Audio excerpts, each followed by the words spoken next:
¿Clases la van a subir al grupo, doctor? Buenas noches. Sí, hemos hablado precisamente eso con el coordinador y me dijo que grabemos nomás. ¿Ya? Yo me estaba olvidando más bien. Gracias por hacerme recuerdo. Bien, entonces empezamos, por favor. Vamos a hablar de las posibilidades del conocimiento, de la actividad científica.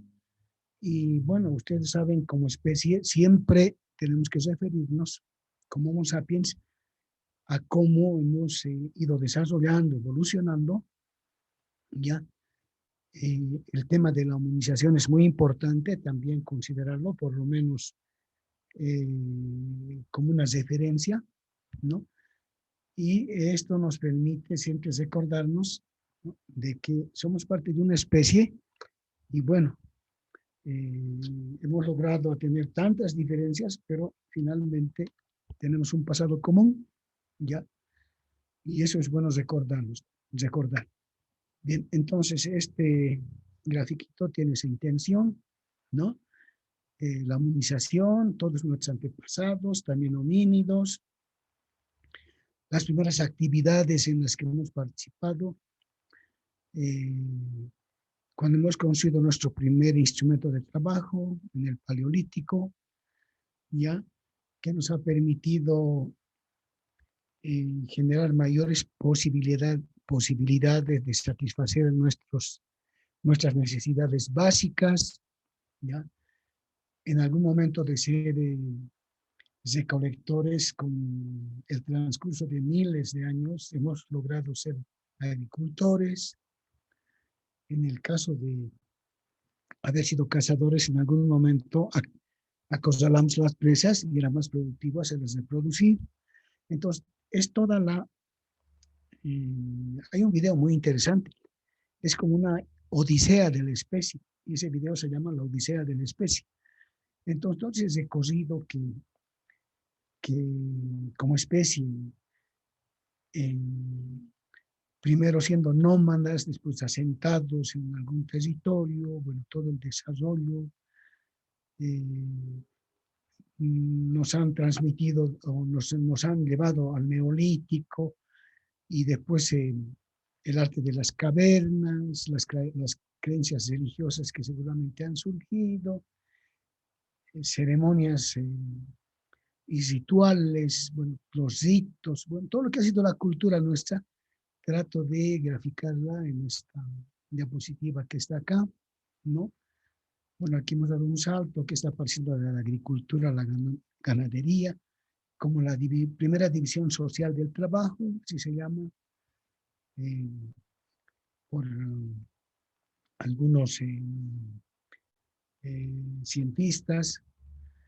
Después las nuevas técnicas que se han incorporando. Bueno, entonces todo este recorrido y todavía es parte de la prehistoria, ¿no? Porque después ya en etapas sucesivas seguirán apareciendo mayores logros científicos, tecnológicos, mayor desarrollo del conocimiento. Bueno, entonces he querido partir por este grafiquito que nos da una idea de nuestra prehistoria. Todos los... Doctor, Sí, adelante, por favor. Adelante, eh, adelante. es el gráfico grande que nos está mostrando porque no lo podemos ver mucho. Es el gráfico grande. Ay, gracias, doctor. Aquí está como carátula prácticamente. Ya. Bien, entonces, la finalidad de este gráfico es mostrar una etapa prehistórica. Miren, prehistórica, ¿ya? Bueno, después han habido sucesivos logros en el conocimiento, pero ya eso veremos poco a poco a medida que vayamos avanzando los contenidos de este mundo.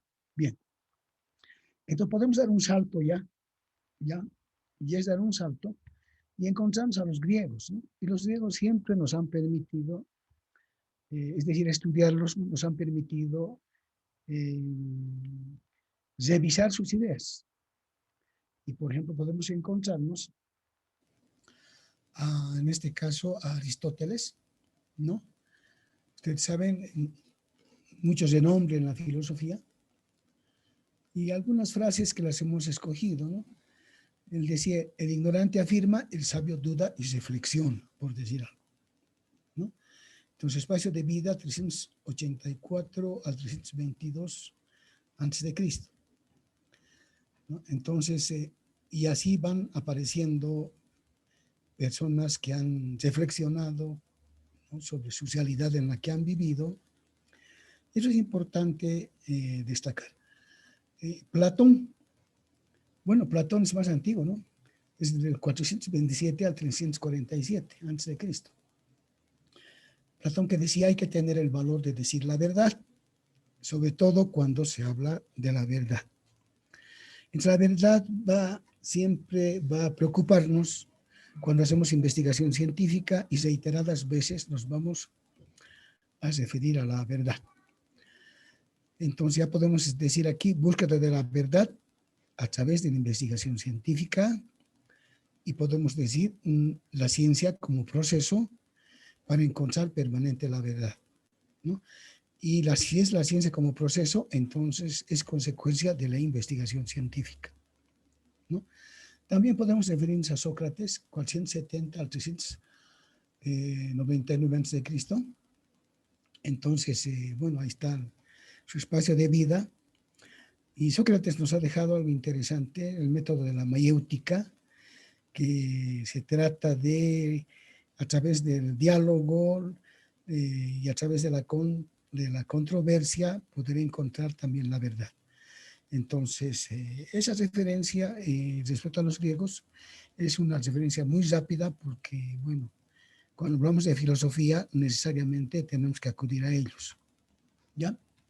Bien, entonces seguiremos dando ese salto y nos quedamos con lo que les ha preocupado y nos sigue preocupando, que es la búsqueda de la verdad. Entonces, cuando investigamos, nuestra preocupación es buscar la verdad, ¿ya? Entonces, a partir de la investigación podemos nosotros comprobar los hechos y a partir de la comprobación tener resultados, y esos resultados tienen que ser verdaderos. Entonces, a partir de que emprendemos, y siempre lo hemos hecho, a partir de la insuficiencia del conocimiento. Entonces, cuando ya no es suficiente lo que conocemos, tenemos que emprender la búsqueda de la verdad, ¿ya? Y esto ha ido preocupando. Muchas veces hemos respondido a problemas, generalmente, ¿no?, a problemas, necesidades, requerimientos de nuestra vida, de la vida del Homo sapiens, y es por eso que hemos emprendido la búsqueda de la verdad. Y nos ha llevado pues a resultados en este tiempo, ¿no? Hemos logrado entender que el desarrollo humano sostenible, estamos dando un salto de miles de años, ¿ya? Es algo que debe de alguna manera orientar la búsqueda de la verdad. ¿Por qué? Porque nos dimos cuenta que estamos ante un abismo que podríamos caer si es que no cuidamos nuestra vida sobre el planeta, no cuidamos la convivencia del ser humano, ¿ya? No cuidamos la seguridad del ser humano, no cuidamos la vida del ser humano. Entonces, bueno, estas preocupaciones ya surgen con mayor contundencia a partir de las reuniones que incluso se dan en Naciones Unidas, de manera que ahora estamos trabajando con el desarrollo humano sostenible, ¿ya? Y eso tiene que ver con todas las variables sociales que tengamos que tomar en cuenta, pero no solamente variables sociales, sino variables también ecológicas, calentamiento de la tierra, la seguridad ciudadana, la democracia, que es algo que está dentro del desarrollo humano sostenible y que vamos a poner en juego el día domingo, si realmente estamos o no estamos preparados. Entonces, todos esos aspectos ahora tienen que ver con desarrollo humano sostenible, ¿ya? Y también hay razones para investigar porque hay fenómenos y eventos inesperados, ¿no? Entonces, por eso permanentemente debemos inclusive tener una visión prospectiva de lo que viene para no tener que reaccionar cuando ya las amenazas ya no son tan amenazas, sino ya se han hecho parte de la vida, ¿no? Entonces, esto de los fenómenos inesperados también nos ha enseñado algo, ¿no? Entonces tenemos que adelantarnos muchas veces porque hay vestigios que se están presentando y esos vestigios nos permiten también abordar temas de investigación científica. Bien. Investigar viene de investigium, quiere decir buscar huella, ¿no? Entonces, cuando hay huellas ya hay que tratar de investigar antes de que nos sorprenda la catástrofe, ¿no? Bien. Entonces vamos a trabajar ahora un tema interesante que es el problema de la verdad, ¿ya? Es un tema que ha preocupado también a algún posicionamiento filosófico y lo vamos a ver con algo de cuidado. Si nosotros siempre estamos tratando de garantizar la verdad de lo que vamos acumulando conocimiento, entonces podemos encontrar este tema que es el problema de la verdad. ¿Ya? A ver. Y podemos preguntarnos, ¿no? ¿Por qué es importante estudiar el problema de la verdad? ¿Ya? Bueno, ya creo que hemos mencionado, tenemos que garantizar que nuestro conocimiento sea conocimiento verdadero y que no sea conocimiento falso. Y si estamos en la universidad, tenemos que preocuparnos que lo que estamos enseñando tenga pues condiciones de verdad, ¿ya? Lo que estamos trabajando como contenidos en todas las materias, ¿no? Entonces es por eso que es importante estudiar el tema de la verdad. Además, a los filósofos ya les ha preocupado y hay dos posiciones que han surgido que las vamos a comentar. Bueno, se presenta un problema porque es un problema que no lo estamos pudiendo superar porque hay diferente abordaje para encontrar la verdad, ¿ya? Y por eso constituye un problema, ¿ya? Un problema porque dentro de la corriente realista, del realismo, tienen una forma de tratar de encontrar la verdad. Y dentro del idealismo hay otra forma de también abordar el encuentro de la verdad. Entonces, miren, por eso es problema, porque son dos posiciones bien difícil que se puedan acercar. A veces hay tendencias para acercar, pero vamos a ir viendo por qué son esas diferencias tan fuertes. Ahora, podemos seguir preguntándonos, ¿la verdad es absoluta o relativa? ¿Ya? Y si quisiéramos decir que es absoluta, de por sí podríamos llegar a un extremo de una posición filosófica que es el dogmatismo. ¿Ya? Nos podría acercar. Vamos a revisar esto también con más detalle. Y si decimos que es relativa, quizás podemos caer en un extremo de ser escepticistas, ¿no? Entonces, miren, cuando nos ponemos a pensar en esto, nos encontramos con dos extremos de reflexión filosófica, porque son, ¿ya? El dogmatismo es un extremo y el escepticismo es otro extremo, ¿ya? Y los que hacen crítica de estas dos posiciones extremas dicen, no hay investigación científica cuando ya todo está aceptado y se es dogmático en aceptar las cosas. Y en otro extremo tampoco. Si no se cree en nada, entonces, ¿para qué investigar? ¿No? Entonces son dos extremos. Los extremos se juntan cuando hay ausencia de asumir la investigación científica. Bien. Ahora, ¿en qué se fundamenta el conocimiento científico? Bueno, en que lo que nos anima a investigar tenga que estar dentro de la búsqueda de la verdad. Entonces podemos decir, ¿la verdad es esencial a todo conocimiento? Bueno, a partir de lo que estamos viendo, estamos pensando que sí. ¿Ya? Estamos pensando que sí, que la verdad es esencial a todo conocimiento. ¿Ya? Y como siempre estamos sacando a autores más contemporáneos, ¿ya? Si no tenemos garantía de la verdad o tratar de garantizar la verdad, podemos llegar al error o a la ilusión. Entonces, muchas veces lo que creemos que es verdad puede ser una ilusión, o puede ser un error. Y es más, voy a comentar otra corriente filosófica. Cuando uno es pragmático, ya no importa, ¿no? Importa si es conveniente lo que creemos o no es. Entonces, para ellos la verdad será lo más conveniente cuando uno está dentro del pragmatismo, ¿ya? Entonces, cuando el interés se antepone, ¿no?, a lo que realmente es la verdad, entonces nos estamos desviando también, ¿ya? Los pragmáticos, ¿qué buscan? Buscan conveniencia, buscan rédito, ¿no? Buscan que les favorezcan las decisiones.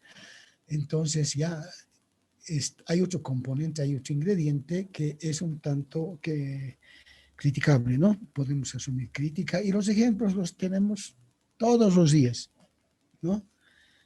A veces se adopta una posición, pero hay que buscar en el fondo. Bueno, encontramos solamente pragmatismo, ¿ya? Porque el interés prevalece en la actitud y en el pensamiento de las personas. Y a veces a sabiendo que están haciendo mal, si les conviene, asumen. Eso es ser pragmático. Bien, entonces, a ver, seguiremos revisando y ya. Entonces, si es absoluta, no nos equivocamos cuando creemos que todo ya no va a ser cuestionado. Entonces, podemos llegar a una soberbia, ¿no? Una soberbia si es que pensamos que no nos podemos equivocar. Ahora, si es relativa, será relativa en el tiempo. Es otro ingrediente que podemos analizar para no creer en ese escepticismo extremo que hemos comentado. O será relativa en el espacio, ¿ya? Entonces, podemos encontrar alguna posibilidad de reflexionar sobre esto, ¿no? Ahora, a ver. Cuando estudiamos educación nos encontramos con algunos precursores de la educación que tienen mucha fuerza en sus comentarios, ¿ya? Y a veces no nos entendemos bien porque no los revisamos cuando los estamos estudiando, ¿no? Muchas veces se peca, se deja por alto. Vygotsky, que es uno de los más conocidos, nos hablaba de la descontextualización, ¿ya? Si hablamos de la relatividad en el espacio. En un contexto espacial de origen pueden haber conocimientos válidos, muy reconocidos, pero cuando vamos a otros contextos cognitivos, entonces, bueno, ojalá que puedan engranarse, integrarse a nuestros conocimientos de base. Pero a veces tampoco es así, ¿no? Entonces, ahí podemos encontrar un relativismo en el espacio. Ahora, un poco especulando, cuando se llegue a Marte, es nuestra próxima aventura, como especie humana hemos sido nómadas en nuestro planeta, ahora estamos pensando ser nómadas en el espacio. Entonces, todas las conocimientos que hemos acumulado en relación al espacio van a cambiar, ¿ya? O van a complementarse. Toma chinelas. O van a aparecer otras leyes. Entonces, miren, esto de la relatividad en el espacio también se puede considerar. Como les decía, Vygotsky hablaba de la descontextualización, ¿no? Y muchas veces lo hemos dejado pasar por alto porque no nos... ¿Dónde estás haciendo? Ponte chinelas. Bien, hay alguien que... Doctor, necesita... doctor, no se le escucha. Su micrófono, Karen Roxana. Sí, por por favor. favor. Ya, ahora sí, ustedes me van a ayudar para identificar quién nos hace alguna interferencia. Bien, ahora, ¿será relativa en el tiempo? Bueno, los tiempos nos han enseñado que hay conocimientos que están superando lo que antes creíamos que era irrebatible. Bien, entonces para ver este problema de la verdad seguiremos analizando algo más. En todo conocimiento, siempre en la búsqueda de conocimiento, ¿no? Se encuentran frente a frente conciencia y objeto. Sujeto y objeto. Es decir, el sujeto y el objeto. ¿Ya? Entonces, la investigación es una actividad, ¿no? La investigación es una actividad que nos permite hacer esa búsqueda de la verdad. ¿Ya? Entonces podemos hablar de una actividad que está asumiendo el sujeto que va a tratar de encontrar la verdad cuando está analizando un objeto, trata de encontrar entrar a la esencia del objeto, ¿ya? Entonces de por sí se está dando una relación entre sujeto y objeto. Alguien dice, ¿no?, que el ser humano alcanza la condición de sujeto cuando actúa sobre el objeto. ¿Ya? Entonces, para actuar sobre el objeto, estamos hablando de un ser humano que ya ha alcanzado algún grado de conciencia para actuar. Porque la actividad es algo que tiene que ver con el desarrollo, aunque sea elemental, de algún conocimiento que ya lo hemos adquirido y eso nos permite seguir actuando. Entonces, esa relación entre sujeto y objeto a partir de la actividad nos lleva a comprender lo que es la actividad científica o la investigación científica para comprender lo que es el objeto, ¿no? Ahora, hay dos posibilidades para encontrar, no sé si está acá, pero podemos adelantar ahí la idea. Bien. Miren, adelantaremos una idea. Este sujeto puede actuar, puede asumir una actividad para entender el objeto desde dos posiciones. Ya, la primera posición que puede asumir es describir al objeto. Ya, y cuando describe no entra a los componentes del objeto, se queda en la apariencia. Ya, en quedarse en la apariencia cuando hacemos investigación científica puede ser el inicio. Solamente describimos al objeto.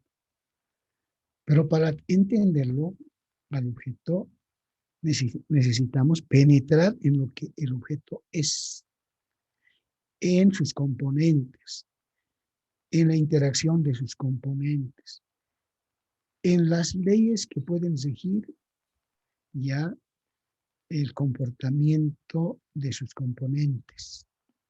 Entonces ya no nos quedamos en la pura descripción de la apariencia, sino tratamos de conocer al objeto, interpretar el objeto, penetrar en el objeto, de manera que superemos lo que parece ser. Aquí puedo hacer un comentario también, y me voy a prestar algo de Piaget, ¿no?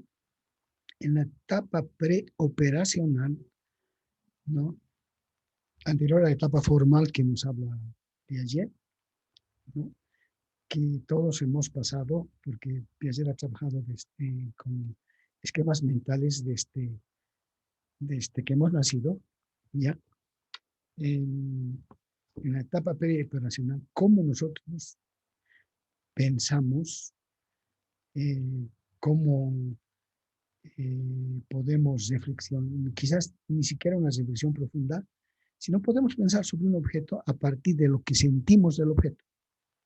¿Ya? Entonces es la sensación como primer estado psíquico, más que estado, como primer proceso psíquico, ¿no?, que nos va a permitir describir al objeto. Pero ya les digo, a partir de la sensación. Entonces, la puerta de ingreso de la información se da a partir de los sentidos, ¿no? Entonces, es la sensación. Y lo describimos al objeto en lo que parece ser. Eso está en la infancia, ¿no? Pero en algún momento nosotros ingresamos a otros niveles de conocimiento del objeto. Y en ese momento ya la sensación ya no es suficiente. sino tenemos que procesar la información, ¿no? Entonces, el primer proceso psíquico, sensación. Segundo proceso psíquico es la percepción. Pero para eso necesitamos herramientas intelectuales más avanzadas, ¿no? ¿Por qué? Porque en ese procesamiento vamos a analizar la información recibida vía sensación, vamos a comparar, vamos a sistematizar, vamos a deducir, vamos a inducir, y todas las operaciones que podamos hacer para comprender al objeto, ¿ya? Hablamos ya de lo que después hemos denominado método, síntesis, análisis, deducción, inducción, sistematización y todo lo que después hemos aplicado cuando hemos hecho las tesis, ¿no? Pero ya es un segundo proceso psíquico que es la percepción, ¿no?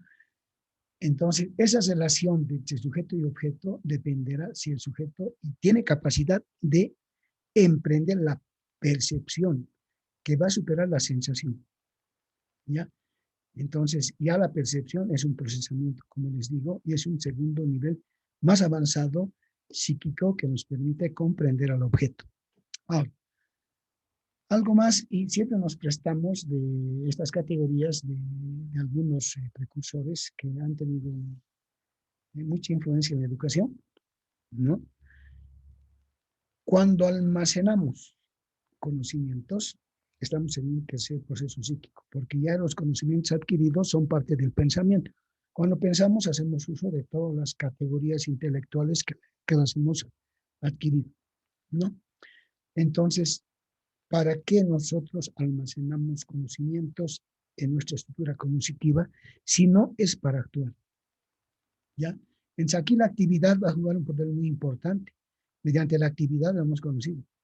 Mediante la actividad utilizamos los conocimientos ya adquiridos para resolver problemas. ¿Ya? Entonces estamos ante un tercer proceso psíquico que es el pensamiento. ¿Ya? Entonces pensamos de acuerdo a los conocimientos adquiridos.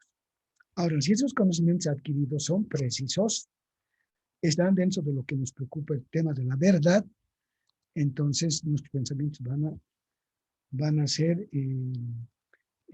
tener resultados buenos resultados en realidad. Pero si están limitados nuestros conocimientos, entonces los resultados también pueden tener esa condición limitada, ¿no? Entonces, esto podemos comentar a partir de estas ideas que están surgiendo. Seguramente quieren decir muchas cosas, pero enseguida les voy a dar. Entonces, este otro cuadrito que más o menos dice lo mismo. El sujeto, mediante una actividad, actuando sobre el objeto para comprenderlo, el hombre ya comprendiendo la realidad, ¿no? Entonces, más o menos lo mismo que hemos ido mencionando. Ya. Y lo que les decía, ¿no? No siempre hemos tenido una acción consciente sobre el objeto. Pero cuando alcanzamos la condición de sujeto, sí, estamos actuando sobre un objeto, ¿no? Del mundo para comprenderlo. Entonces, cuando se es sujeto, actuamos sobre un objeto para conocerlo, ¿no? ¿Por qué? ¿Y por qué le interesa conocer al objeto? Porque tenemos problemas que resolver desde nuestro remoto pasado. ¿Ya? Entonces, por eso hemos empezado a conseguir nuestro primer instrumento de trabajo o de producción, porque necesitamos utilizar. Necesitábamos algo para defendernos y algo para poder utilizar. Como dice aquí, porque tiene un problema que resolver o una necesidad que satisfacer. Bueno. A ver, vamos. Entonces, en la función del sujeto, la aprehensión se manifiesta como una invasión en el ámbito del objeto para capturar sus propiedades. ¿Ya? Pero el objeto no es conducido al ámbito del sujeto, sino que permanece trascendente al sujeto, ¿no? O sea, el objeto siempre va a estar más allá. Entonces ya estamos entrando a lo que el realismo nos va a explicar. ¿Ya? Entonces, por eso en el realismo la verdad es trascendente al sujeto, ¿no? Entonces el sujeto, ¿qué hace? Hace un esfuerzo, una actividad para comprender al objeto. Bien. Mediante la función del conocimiento cambia la amplitud y capacidad cognitiva del sujeto. Entonces, más conocemos, nuestra capacidad cognitiva se amplía, ¿ya? En nuestra estructura cognitiva hay más elementos de juicio, nos permiten mayor razonamiento y vamos a resolver mejor los problemas. Incorporamos más conocimientos, todavía vamos a ir perfeccionando más la forma de solucionar los problemas que nos aquejan. ¿Ya? Entonces, más o menos esta teoría va por ahí. Bien. Aparece algo al comprender las propiedades del objeto. Es la imagen del objeto que enriquece nuestra estructura cognitiva. Entonces, cuando hemos logrado un conocimiento, ese conocimiento penetra en nuestra estructura cognitiva, se dice que es la imagen del objeto que la poseemos dentro de nuestra estructura cognitiva. Bien. Entonces, desde el objeto, ¿qué podemos decir? El conocimiento se manifiesta como un desplazamiento de las propiedades del objeto hacia el sujeto, pero hacia el sujeto cognoscente, ¿no? Estamos hablando de un sujeto cognoscente, ¿ya? El objeto ejerce predominio sobre el sujeto. El objeto es el que determina, el sujeto es el determinado, porque es una posición, pues es la posición realista, ¿no? Entonces, la realidad, pues está afuera y nosotros tomamos parte de la realidad, interpretamos la realidad tal como es, entonces, por eso podemos decir que el objeto es el que determina, la realidad es la que determina, y nosotros aprendiendo, bueno, comprendemos lo que la realidad es, no la que parece ser. Bien. Entonces el sujeto va a actuar receptivamente ante el objeto. Pero esto no significa pasividad, sino actividad, ¿no? En el sujeto, ¿ya? Es una actividad planificada para seguir conociendo. Pero a veces también actuamos espontáneamente. Bueno, pero lo ideal es de que la actividad de hacer investigación científica tenga que seguir todo el protocolo que nos permite la misma investigación, que no sea espontáneo, ¿ya? Bien, entonces el sujeto actúa sobre el objeto para conocerlo y en procura de poder transformarlo, si necesita transformarlo, ¿ya?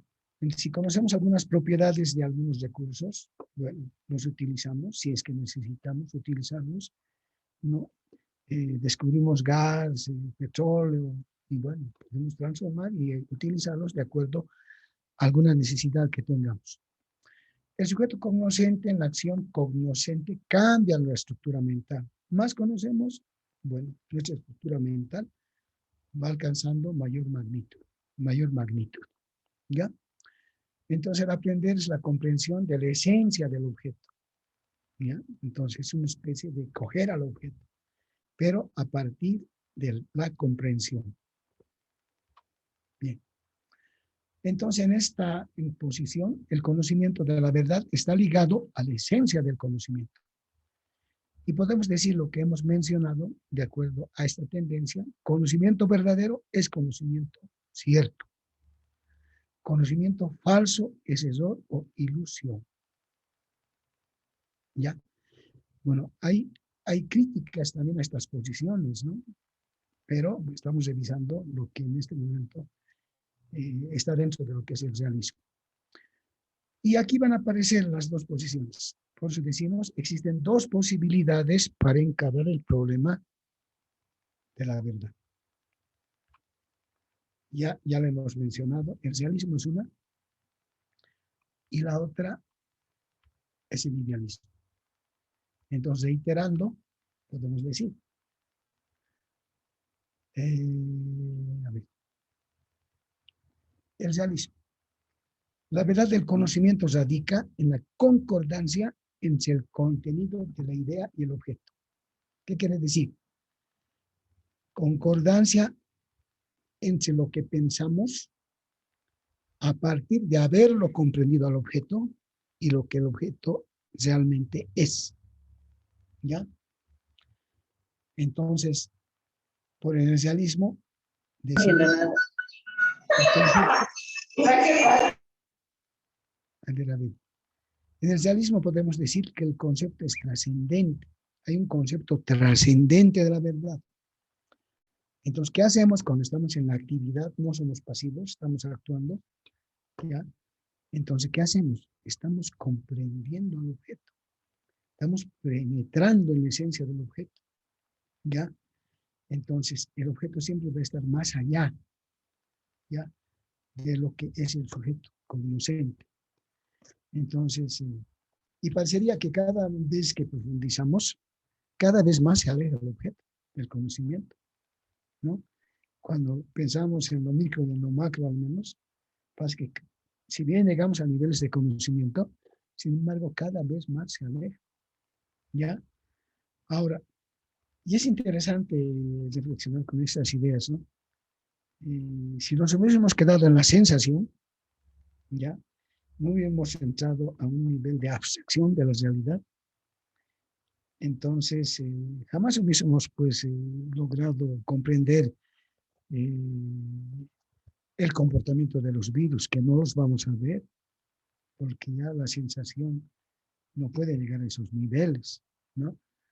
Necesitamos otros recursos para poder comprender el comportamiento de los virus, otros instrumentos para comprenderlos, ¿no? Cómo más o menos actúan y cómo nos perjudican, ¿ya? Entonces, siempre va a trascender la verdad, ¿no? Y entonces el objeto, cada vez que lo comprendemos, siempre habrá mucho más que conocer. Entonces, eso, de alguna manera, nos quita soberbia, ¿no?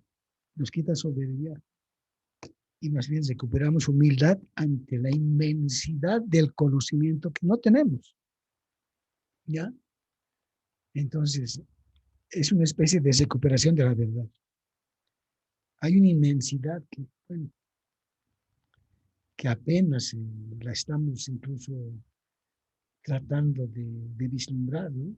Hay mucho que conocer. Bueno, y seguiremos mientras estemos en esa búsqueda de la verdad, ¿ya? Entonces, también dentro del realismo se puede decir que la medida de la verdad es el ser, ¿ya?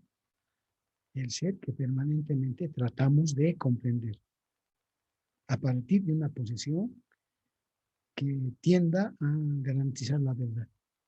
Bien, entonces miren, muchas veces en el arte, por ejemplo, aquí tenemos un ejemplo muy bonito, ¿ya?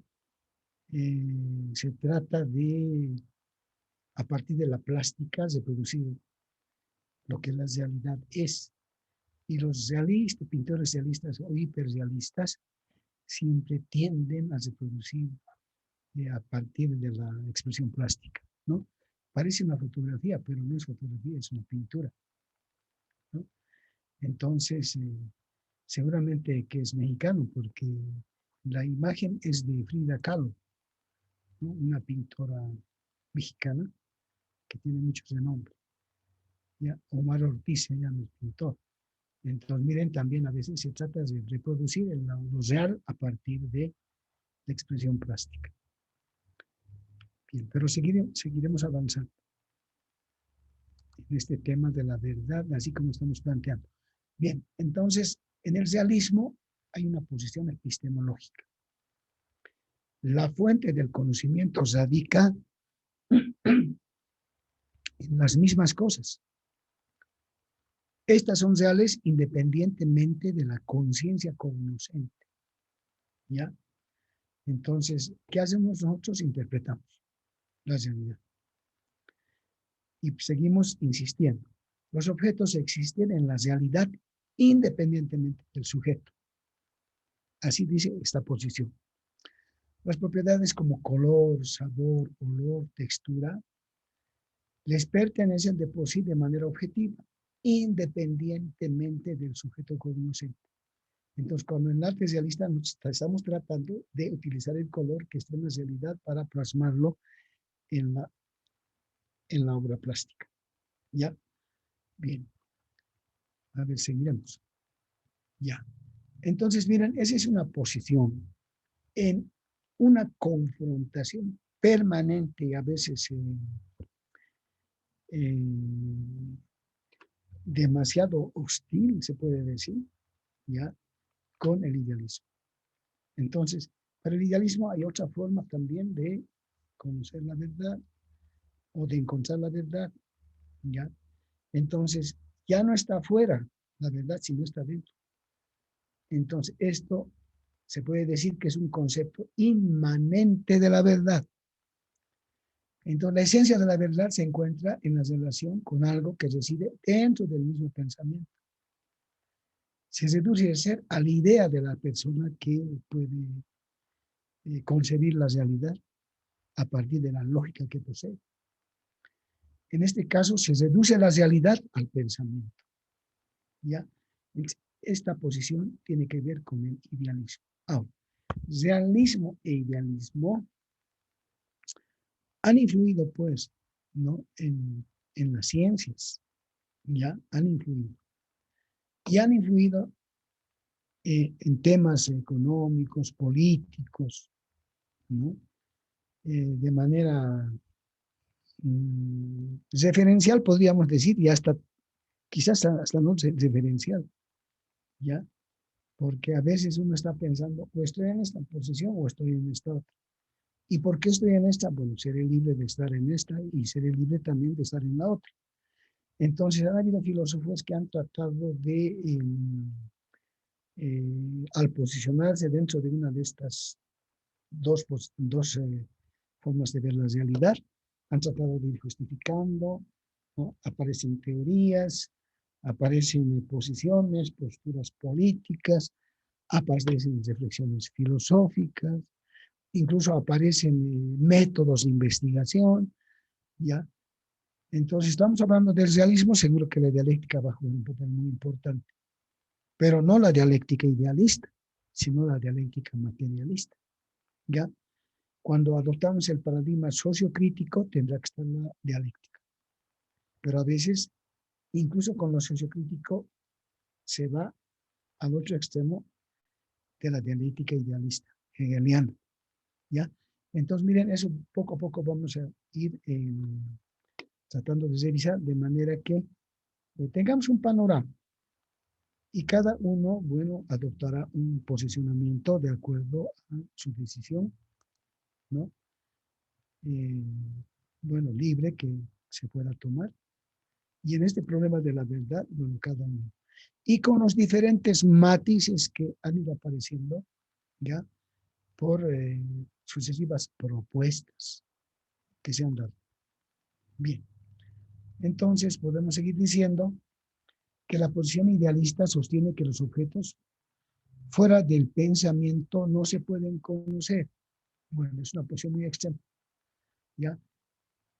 Y la verdad es solo la formal, o sea, la concordancia del pensamiento con la lógica, ¿no? Entonces, miren esa posición del idealismo. Entonces, esta posición es una posición inmanente, ¿ya? Y la verdad es la concordancia del pensamiento consigo mismo. El juicio es verdadero cuando está formulado con apego a las leyes o normas del pensamiento, ¿ya?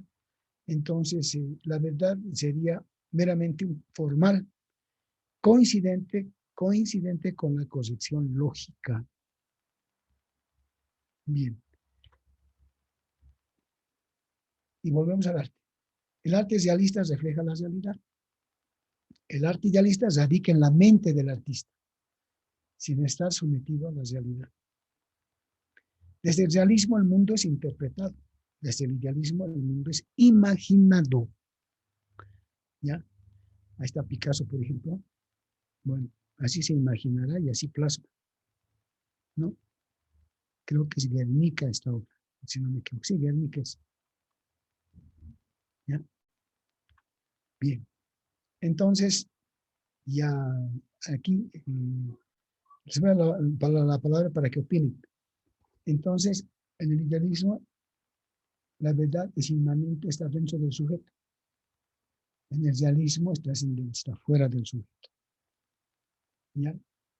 Con todo, esto más y les doy la palabra. Para el realismo, el criterio de la verdad proviene de la evidencia. ¿Ya? Para el idealismo, la ausencia de contradicciones en el pensamiento conduce a un criterio de verdad. En el otro caso, la evidencia. ¿No? En el otro caso, tratar de que no haya contradicciones cuando pensamos, ¿no? O contradicciones que también que podemos superarlas para encontrar otra verdad, pero dentro de una posición idealista. Hegel, ¿no? Bien, quisiera darles la palabra para ver qué les parece todo lo que hemos ido comentando, ¿ya? Y lo interesante es comparar con lo que se ve cotidianamente en la universidad, en las posiciones políticas, en cómo se interpreta desde diferentes ángulos todo lo que estamos viviendo, ¿ya? De manera que podamos utilizar estos dos criterios, estos dos, a veces se van al extremo, pero por lo menos nos pueden orientar en una posibilidad de reflexión sobre la búsqueda de la verdad. Entonces quisiera, escuchar si hay contradicciones mejor. Adelante, ¿tienen alguna idea, algo que decir? Buenas noches, Buenas noches. doctor. Muy buenas noches. Bueno, todos estos puntos que nos que nos ha avanzado, me han hecho realmente pensar lo que realmente estamos pasando ahorita con esto de la pandemia. Mi profesor, soy bioquímico de profesión. En este Bien. caso, veo a la parte de sujeto como nosotros, como humanos, pero al mismo tiempo veo al sujeto también como objeto, porque al ver al virus, el virus también nos ve a nosotros como objetos, diré, como sujetos. Y nosotros al virus lo vemos como también objeto. Al mismo tiempo, ambos, tanto el virus como nosotros, pienso, vemos nuestras propias propiedades para poder eh, infectar y para poder eliminar. En este caso, nosotros para poder identificar totalmente al virus, se ha tenido que hacer un montón de pruebas para detectar qué realmente es lo que nos afectaba, cómo ingresaba al organismo, poder detectarlo y poder tratar de eliminarlo con algún tipo de vacuna. Y lo mismo pasaba con el virus, porque cuando ya ha empezado la pandemia ya en Wuhan, nadie sabía qué es lo que pasaba. Y el virus ha empezado a infectar y ha empezado a evolucionar, ha empezado a dar mutaciones y ha empezado a infectar directamente a diferentes poblaciones y hasta crear obviamente lo que hoy llamamos ya la pandemia. Al mismo tiempo, en la parte de la realidad que nosotros vivimos, es evidente, es nuestra realidad.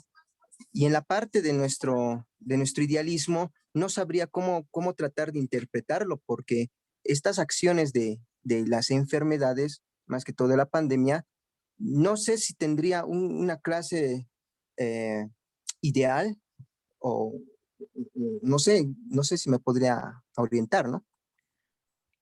Sí, ¿no? Muy buena la intervención.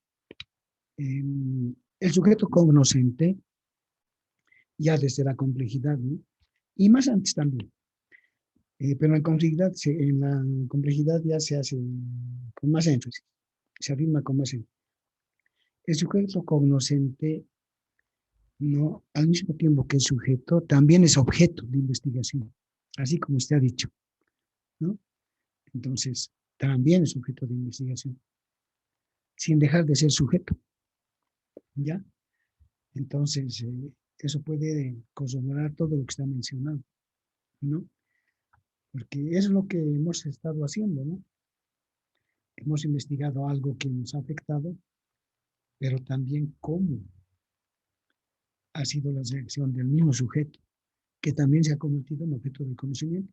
Además, para probar el virus, bueno, los sujetos que se han prestado como voluntarios han sido objeto de investigación también, así como usted lo dice, con mucha propiedad. Bien, muchas gracias. Doctor, la palabra. Sí, adelante.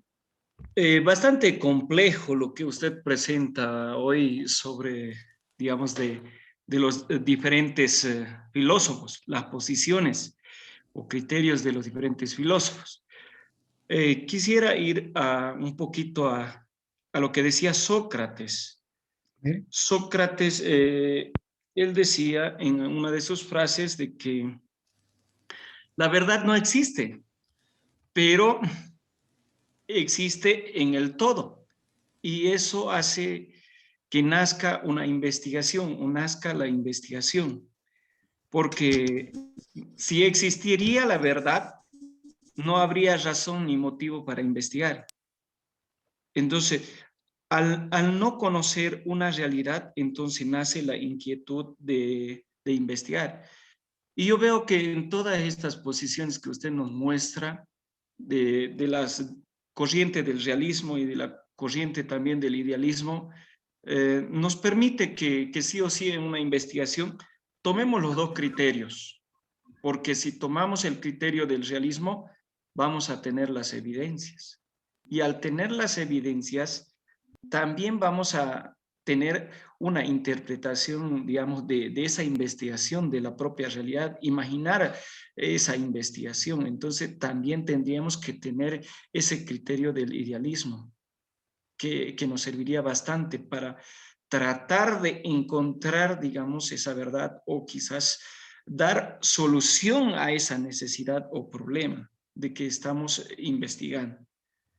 Eso quería, doctor, tal vez aportar y bueno, me gustó mucho conocer, digamos, estas dos corrientes que nos ayudarían bastante en una investigación. Bien, muchas gracias. Vamos a seguir profundizando en algunos aspectos, pero aquí tengo dos ejemplos que los puedo mencionar. Digo aquí porque estoy agarrando un libro. Muchas veces, para entender el conocimiento desarrollado por, digamos, por eurocentrista que critican, ¿no? Porque hablan así, ¿no? Entonces, y también entender el conocimiento desarrollado por otras culturas, principalmente las emergentes en este tiempo, que son, hablando de Latinoamérica.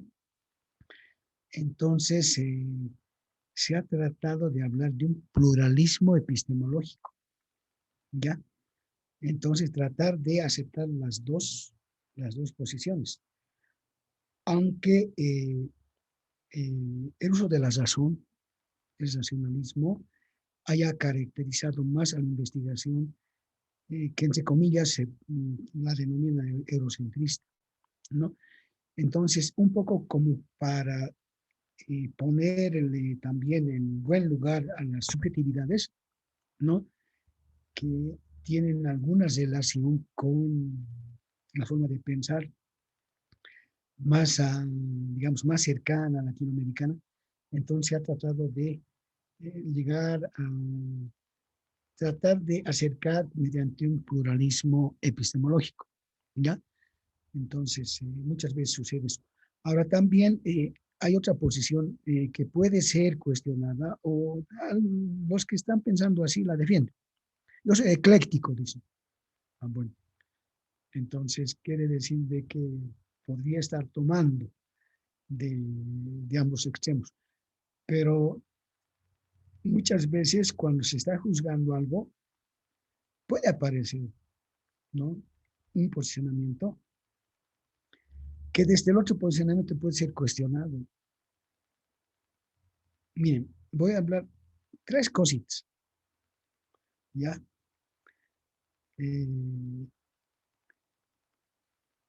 Pienso que estoy en una posición de cambio y transformación. Sin embargo, estoy acudiendo a valores, ¿ya? Que defiendo que permanezcan, a posiciones que defiendo que permanezcan.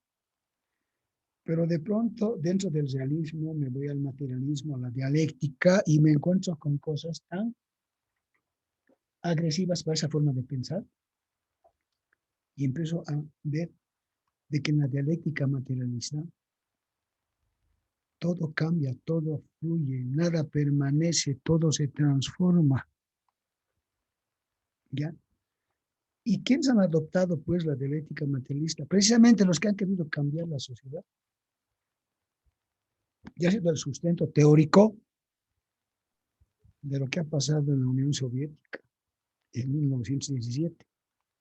Entonces, por eso, miren, es un poco complicado muchas veces tratar digamos, de defender una posición a ultranza, ¿no? Siempre vamos a tener a alguien que nos esté debatiendo o trata de llevarnos a su terreno de reflexión. Entonces, decir que ese es pluralismo, ya. Entonces, eso más o menos trata de componer. Ya. Pero tengo un libro de una institución del 2005 y a su lado tengo otro libro de esa misma institución del 2015. El 2005 defendiendo un pluralismo a ultranza, con autores de renombre, muchos mexicanos. Pero el 2015 aparece otro, de la misma institución, ya estoy hablando de un centro de investigación universitario, ¿ya? Y aparece pues ya otra tendencia que pone en duda lo que el 2005, quizás producto del acontecer de ese momento y del contexto, haya sido algo muy defendido. Y sigue, ¿ya? Y hay autores realmente de peso, ¿no? Bonaventura Sousa dos Santos, León Olivé, realmente gente de mucho conocimiento epistemológico. Pero de pronto aparece en 2015 otro posicionamiento donde la objetividad, ¿no?, está poniendo en cuestionamiento las subjetividades. Entonces, miren, así van cambiando las cosas, ¿no? Y bueno, lo que hay que hacer es seguir reflexionando, tratar de buscar siempre y pararse bien sobre un piso de manera que resista pues a todas las controversias que puedan existir cuando uno se posiciona, ¿no?, en algo y piensa desde ese posicionamiento y trata de encontrar su verdad y trata de hacer reflexión, en este caso epistemológica y científica, ¿ya? Entonces, bueno, eso puedo comentar. A ver si alguien quiere hablar, opina, ¿ya? Y bueno, alguien, Doctor, adelante. ¿qué nos puede decir del solipsismo? ¿A qué se refiere el solipsismo? Ay, me pescó en curva, porque yo tengo que ser muy honesto, ¿ya? Prefiero revisar con más propiedad ese tema. ¿Puedo ¿Ya? acotar tal vez? Sí, adelante. Si alguien nos puede orientar sobre eso, excelente, y le vamos a agradecer más bien. Gracias. Martín debe dominar ese tema. ¿Vale? No me es muy extraño, más bien. En realidad, el solipsismo viene de un término latino que significa solups eipse, refiere hacia sí mismo, ¿no?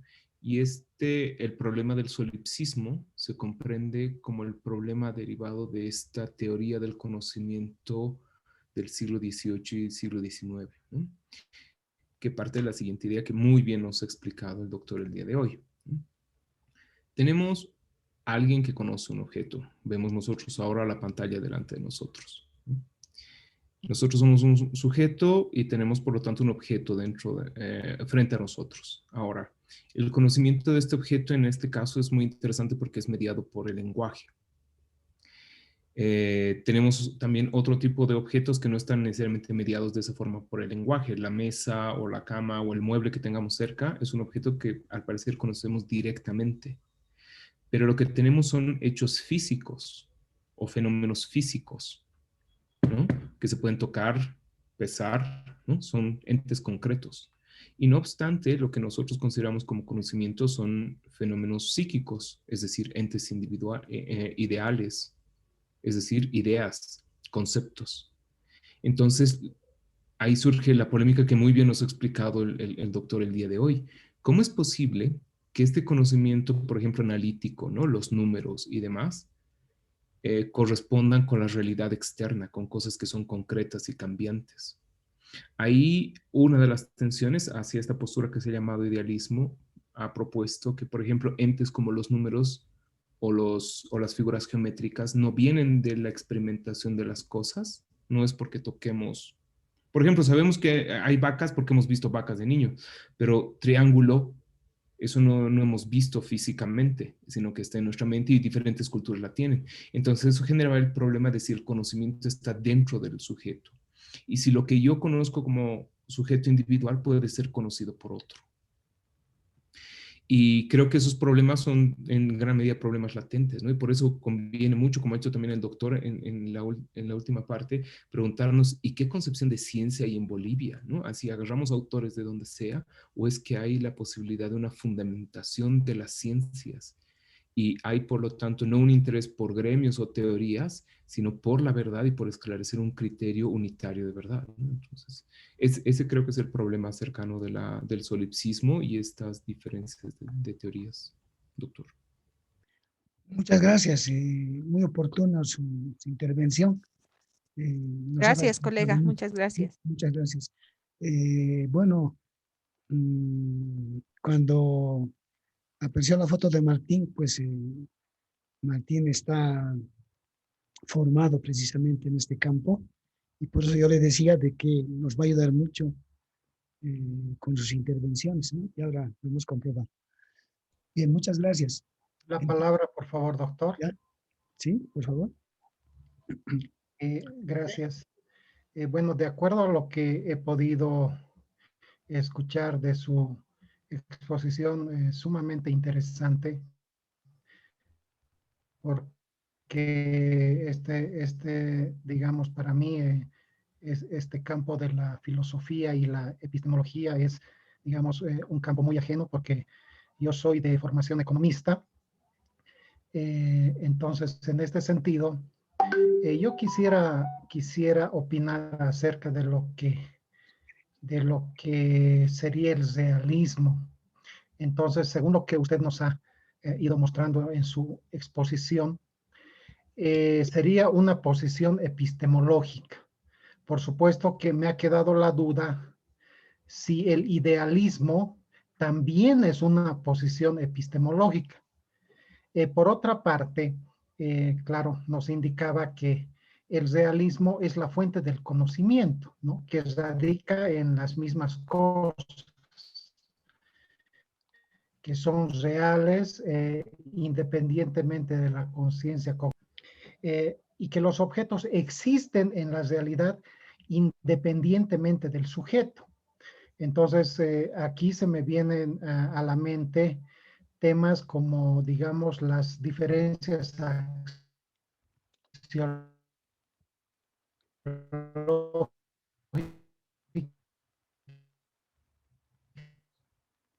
Se ha interrumpido. Se está entrecortando. No se escucha. Hay interrupción, ¿no? Las dos, En a ver. términos de lo que significan los paradigmas de investigación. No sé si voy por el camino correcto. Y también... Buenas noches, está entrecortado, disculpe. Está entrecortado. Colega Heredia. Hola, creo que la señal un poco... Sí, un poco se ha complicado la señal.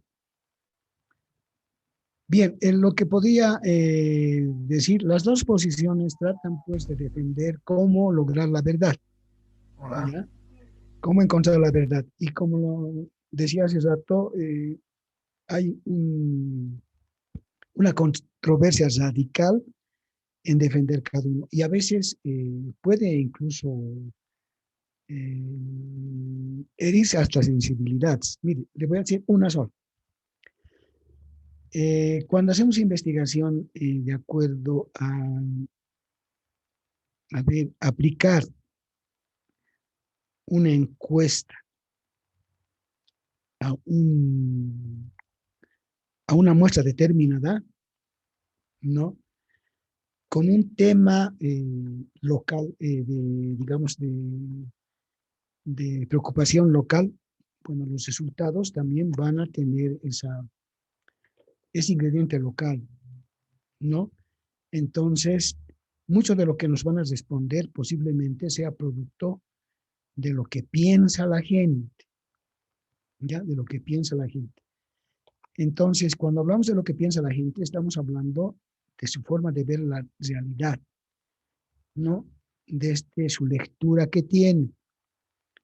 Entonces, si estamos en otra posición, de pronto va a aparecer un término, ¿ya?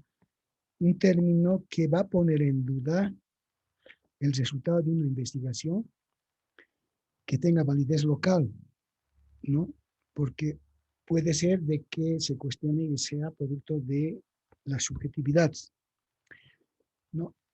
Entonces, ellos van a decir, esa investigación es subjetiva, vale para ese espacio local. Pero, ¿qué pasa con la definición de la ciencia? Ya que en algunos casos considera de que tiene que tener validez universal. Tiene que generalizarse los resultados. Entonces, miren, ahí puede haber dos posicionamientos que no van a armonizar en la forma de hacer investigación. Ahora,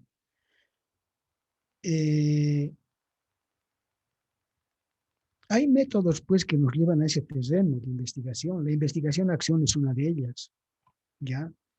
La teoría fundamental es otro método también. Entonces, y bueno, generalmente he visto mucho aplicarse, no diré generalmente, sino he visto mucho aplicarse en investigaciones de educación, ¿ya?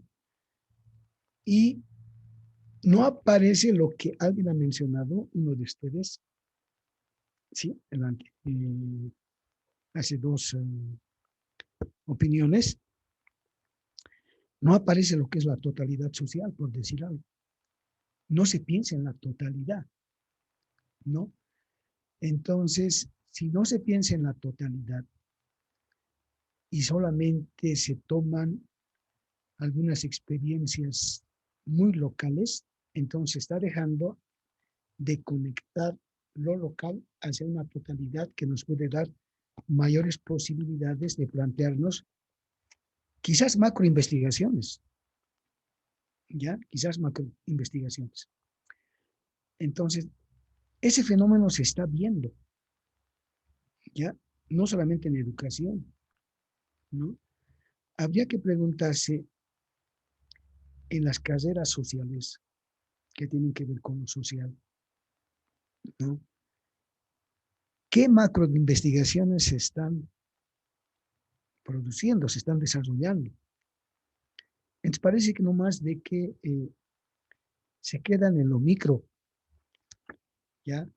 Y no abordan la totalidad que uno de ustedes ha planteado con, creo que bastante propiedad. Vamos a volver sobre este tema, ¿ya? Como para partir de una totalidad y llegar pues a una concreción, ¿no? Después de haber hecho todo un ejercicio de encontrar el objeto de estudio, pero dentro de una totalidad, ¿no? Entonces, ese ejercicio muchas veces no se hace, ¿ya? Y curiosamente, estaba revisando yo el diccionario filosófico de la URSS, de la Unión Soviética, y me he encontrado con el criterio de la totalidad tan igual, o tan parecido, diré, mejor no diré igual, tan parecido como maneja el pensamiento complejo, ¿ya? Yo dije, ¿qué ha pasado aquí? ¿Se han adelantado mucho o qué ha pasado, no? Porque esa totalidad integrada la he encontrado en el diccionario filosófico de la ex Unión Soviética, que más o menos es desde 1940 y tantos, de Rosenthal, ¿ya? Es el autor. Y cuando leo el pensamiento complejo, también me encuentro con la totalidad, ¿ya? Me encuentro con la holística, ¿no? Un todo que a la vez es parte. Además, se dice eso, ¿ya? Entonces, miren, muchas veces tenemos esas sorpresas también. ¿Ya? Pero lo interesante es asumir una posición investigativa. Ah, y algo más, Martín nos dijo, ¿no? Y aprovecho de decir, bueno, muchas veces tenemos que confiar en la intelectualidad que nuestra especie ha desarrollado porque evidentemente el número 2, el número 3, la integral, el x al cuadrado, ¿dónde están? No, sin embargo, hemos desarrollado como conocimiento. ¿Ya? Mario Bunge dice, son las ciencias formales. ¿Ya? Y eso también es debatible, ¿no? Porque eso no vamos a poder ver, pero sí hemos desarrollado como conocimiento o como una ciencia que nos ayuda a comprender otras ciencias, ¿no? Cuando utilizamos las matemáticas, cuando medimos los resultados de un experimento, ¿no? Entonces estamos siendo a veces también cuestionados en esa posición y generalmente defendido también por los científicos que están en eso cuando estamos dentro de una posición positivista, ¿no? Donde todo se mide. ¿Ya? Entonces, temas vamos a ir revisándolos con un poco de detalle. Bien. La palabra, doctor. Adelante. Bueno, se me fue la señal y me salí de la sesión. He tratado de responderle, pero complete entonces su opinión. Ok, gracias, doctor. Y claro, según lo que nos decía en el realismo, los objetos existen de la realidad independientemente del sujeto. Entonces aquí yo estoy relacionando, por ejemplo, lo que nos dice Ruth Sautu de la Claxo, acerca de hablando de las diferencias que existe entre los paradigmas. Está entrecortado, doctor. Se ha Tal vez es entrecortado de porque nuevo. está habilitando su video que deshabilita. Relacionaría se ha entrecortado. Bien, seguiremos nomás. Es una falla técnica. Bueno. Doctor, Seguiremos. ¿puedo emitir mi opinión? Vamos con el paradigma. Ya, pero que se dé cuenta nuestro colega Heredia que no lo estamos escuchando bien. Donde hablando axiológicamente, entonces decía que los valores. A ver, más quizás. Bien, entonces no lo estamos escuchando. Opina nomás, colega. Muy buenas noches, doctor. Le habla Limber Sánchez. Sí. Mire, yo soy del área de ingeniería en sistemas y pues estas teorías que usted ha planteado son muy interesantes y yo lo veo desde que un inicio, ¿no es cierto?, cuando habían varias cosas por descubrir en la Tierra, entonces se partió desde un punto muy realista de poder hacer estudios a los objetos que se tienen. Pero esto ha ido cambiando con toda la evolución que hemos tenido. Y imagínense, yo me pongo en la posición ecléctica también, porque es algo combinado.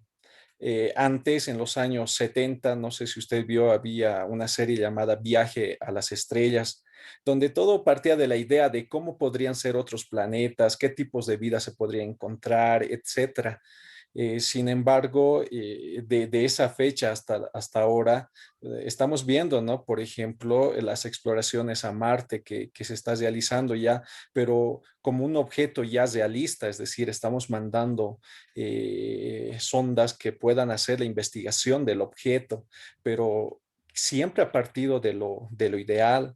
Y en mi rama también sucede algo similar, porque para poder crear algo, nosotros necesitamos primero imaginarlo, porque el software es algo que usted lo ve, por ejemplo, en nuestras computadoras, que no lo va a poder tocar usted, no lo puede palpar, pero existe en la realidad. Entonces, esto a mí me lleva a poder concluir que esto que hoy en día estamos viviendo ha evolucionado a algo ecléctico y creo que varios autores por eso se están poniendo en esa posición porque hay no es una contradicción en realidad el realismo y el idealismo, sino que es una complementación que a partir de ahora va a jugar un rol muy importante en las nuevas investigaciones que se vayan desarrollando en base a las necesidades que de a pronto vayamos a afrontar. Entonces, creo que sería muy interesante, doctor, también ver esa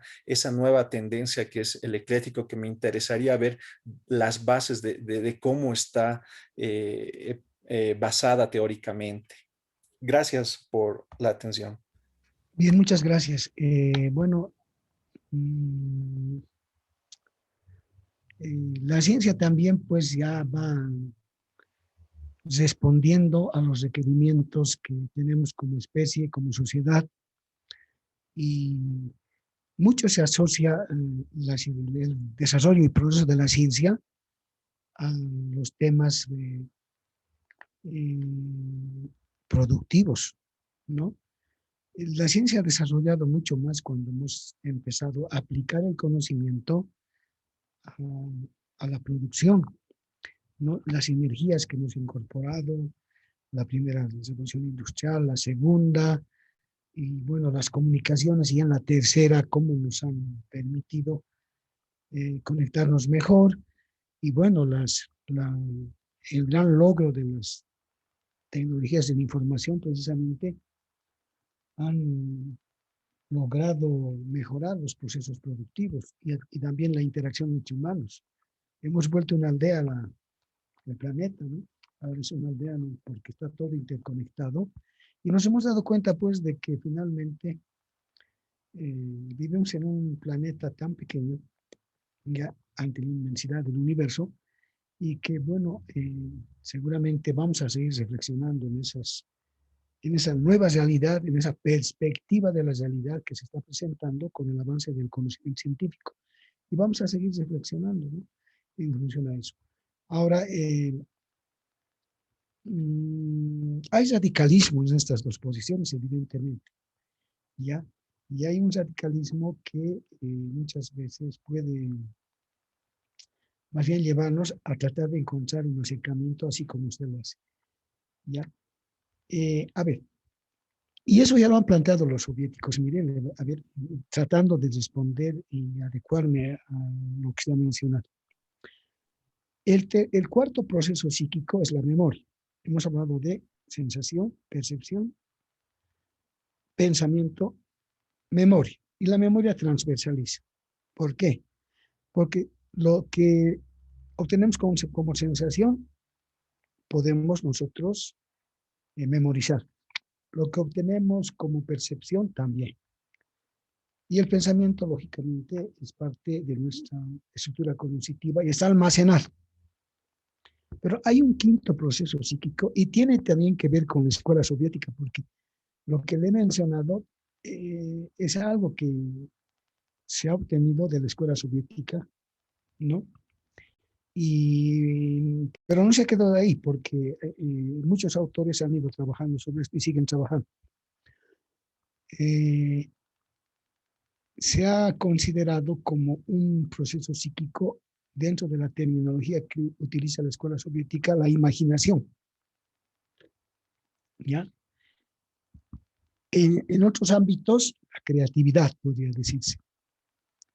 Entonces, a partir de la reflexión, se puede pensar también en la realidad y en las posibilidades, ¿ya? Que puede generar la reflexión sobre la realidad. Entonces, por ahí podemos salir de alguna manera, de acuerdo a lo que se menciona, ¿no? Y también otros dicen en lo real y en lo posible. Bueno, entonces lo posible está más allá del presente, pero siempre se van presentando indicios en el presente para ver cuáles son las tendencias que nos van a llevar a plantearnos esas posibilidades del conocimiento científico, ¿no? Y bueno, hemos tenido tantos científicos que se han adelantado. Julio Verne ha sido uno de ellos, ¿no? Al que lo podemos mencionar en este momento, ¿ya? Entonces, la imaginación, según una de la escuela soviética, o la creatividad, que también puede mencionarse, ¿no? Para ver cómo se tienen posibilidades para seguir generando ciencia. Ahora, alguien ha hablado de economía, creo, y me voy a referir a un tema de economía que nos puede llevar incluso a ser crítica, ¿ya? Quizás no tanto con economía, sino con qué es administración o gestión. En Bolivia nos hemos quedado con la planificación estratégica. Otros países ya no hacen planificación prospectiva. Y recogiendo las ideas que usted ha planteado, están pensando en el futuro, en las posibilidades que, por los indicios que se están dando, por algunas tendencias en los indicios, ya nos están quizás invitando a emprender algunas acciones para no ser sorprendidos con acontecimientos que puedan perjudicarnos, sino más bien adelantarnos, de manera que estemos preparados para afrontar cualquier cosa y además también construir, ellos dicen, ¿no? Construir nuestro futuro. Entonces estamos ante una posición prospectiva. Y seguro que los pensadores siempre han tenido esa posición prospectiva pensando en el futuro, ¿ya? Y bueno, hay toda una escuela de planificación. Algunos países ya no hacen planificación estratégica, ¿no? Brasil, Colombia, Chile y Europa hacen planificación prospectiva. Entonces ya están pensando en el futuro, en los indicios, sus científicos están seguramente muy preocupados, porque hay indicios que ya nos están más o menos perfilando lo que podría pasar. Entonces hay un posicionamiento proactivo frente a la acción que tenemos que tener. Y no se activa cuando todo ya está, ya viene el desastre y no sabemos cómo actuar para poder superar los momentos que pueden presentarse adversos, ¿ya? Entonces, no sé si pongo esos ejemplos un poco relacionados con lo que usted está mencionando, ¿ya? Bien.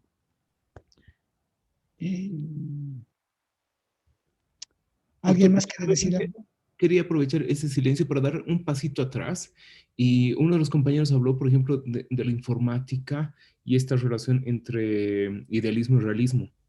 ¿No? Ha sido muy interesante que en gran parte de los desarrollos de investigaciones ligadas a tecnología, que tienen que ver con percepción, inteligencia artificial y demás, se ha retomado no necesariamente un enfoque eclecticista, porque a veces puede ser muy ambiguo, ¿no? Finalmente, qué ciencias entran, cuáles no y demás, sino más bien, por ejemplo, un enfoque en activo, y el enfoque en activo ha tratado de proponerse, al igual que el fenomenológico, como un punto de contacto básico y dinámico entre idealismo y realismo, ¿no? Gran parte de lo que consideramos como ideal son abstracciones, pero son también valores. Y lo que consideramos como real, esos fenómenos físicos y demás, nunca son meros fenómenos físicos, sino que siempre están intermediados por una subjetividad que los conoce. En ese sentido, nuestro trato práctico con las cosas, de ahí viene la palabra en acción, ha servido como un referente para comprender esta modificación del entorno y la modificación del cuerpo al entorno. Entonces, tal vez podría ser interesante para el colega la propuesta en activista, ¿no? Eso era solo como un pequeño punto. Me parece muy bien, muy oportuno. Bueno, los procesos ya de mecanización, automatización, indudablemente han tenido más que ver con generar mayores posibilidades productivas, ¿no? Entonces,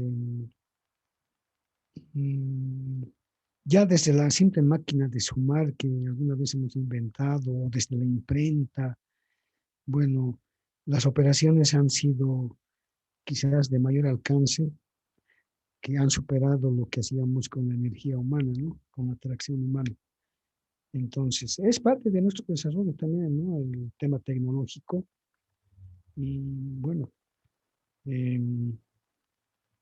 habrá que estar también pendiente de incorporar a los saberes que los trabajamos desde las universidades, ¿no? El tema tecnológico es bien importante.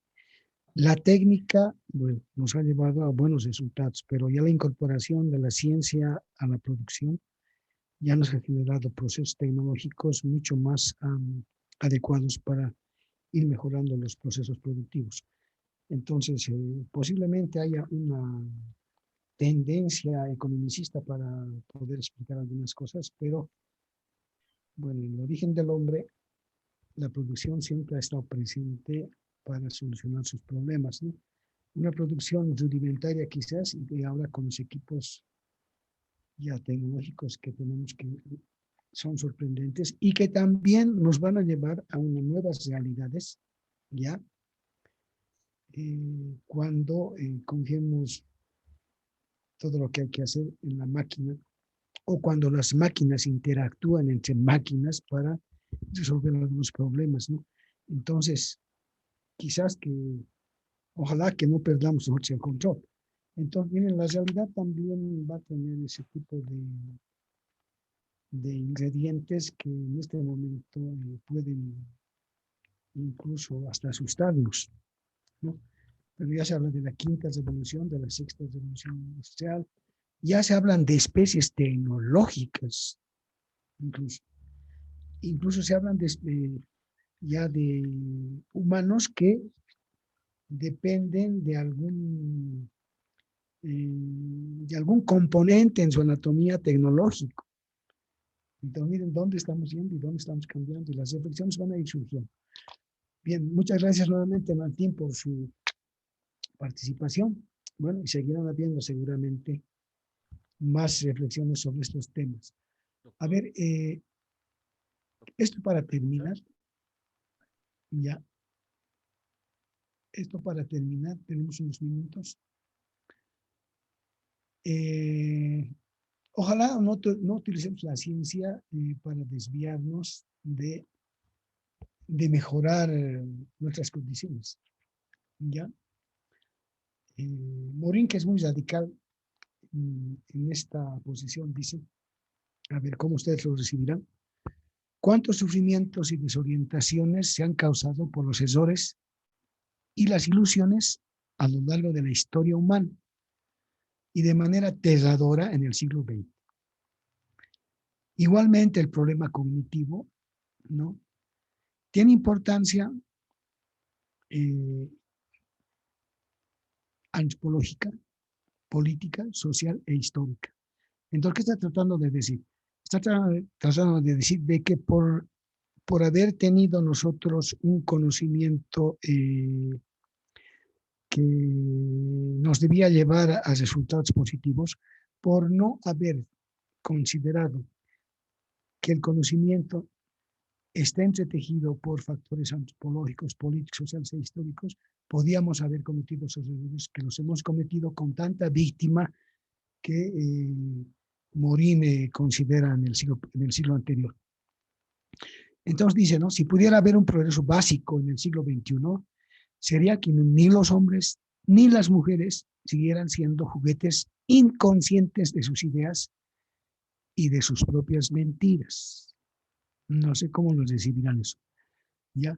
Entonces, para eso dice, es un deber importante de la educación armar a cada uno en el combate vital para la lucidez, ¿ya? Un poco nos advierte, ¿no?, de que no hay que confiar en los errores y las ilusiones que muchas veces nos llevan a tener soberbia frente a un conocimiento que hasta cierto punto sería irrebatible. ¿no? Entonces, permanentemente tendríamos que estar revisando, ¿no?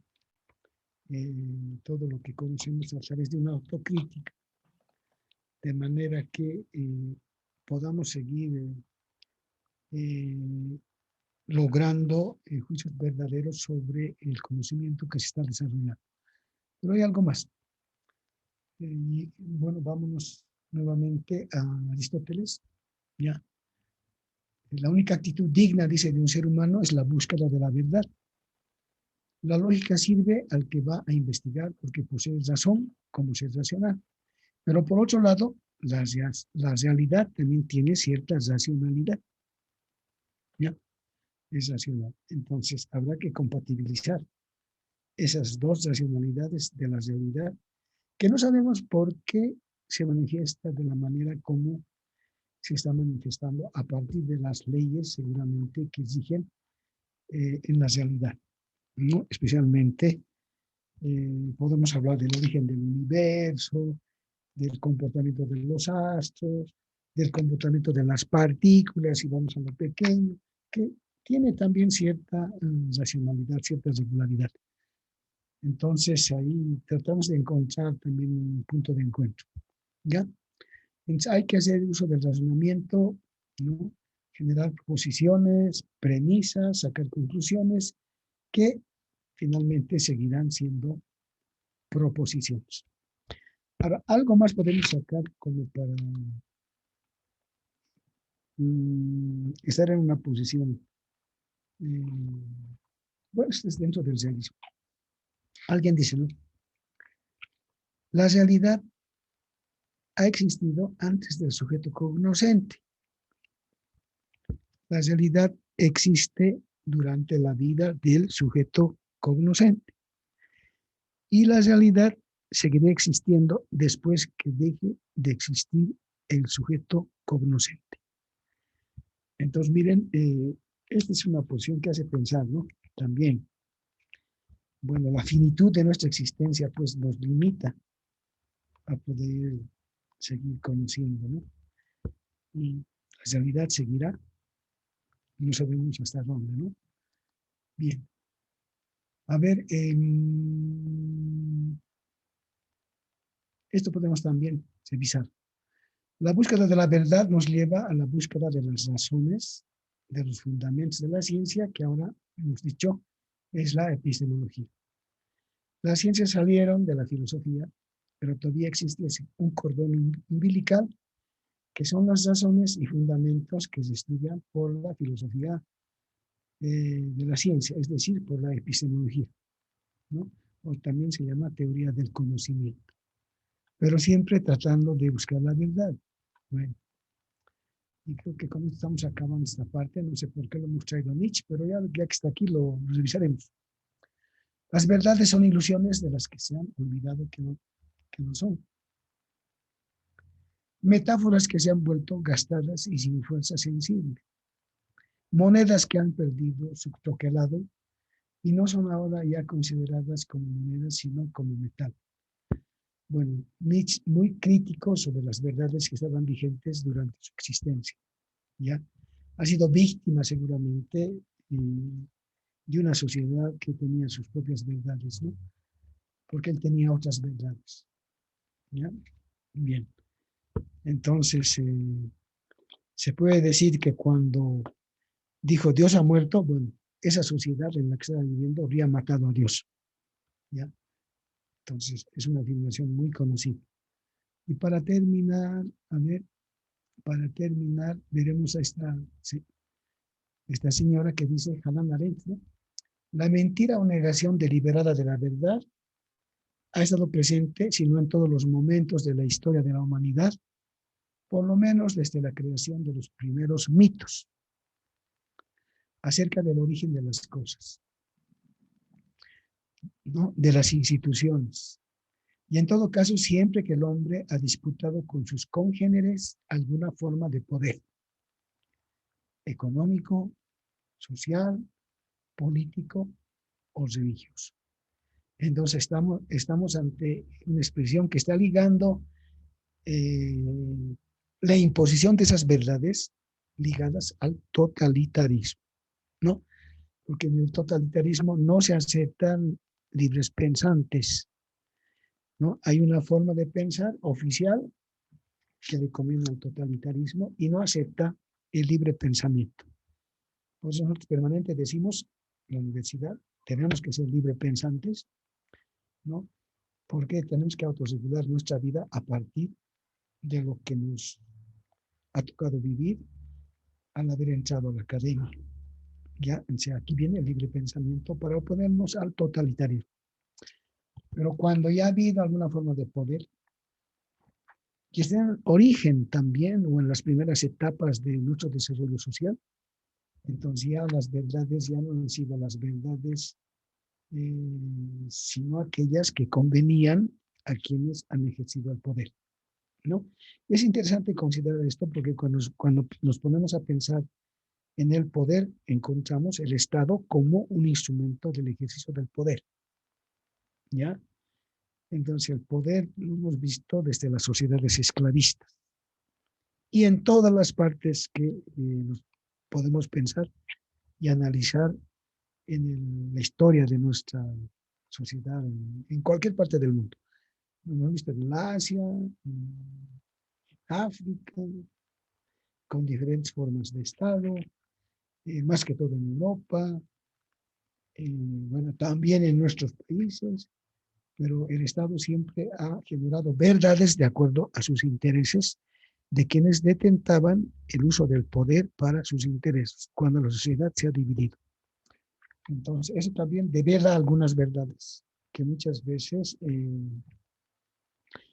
de alguna manera ponen en tela de juicio algunas verdades que permanentemente las escuchamos en todas partes del mundo cuando justifican un orden social y económico.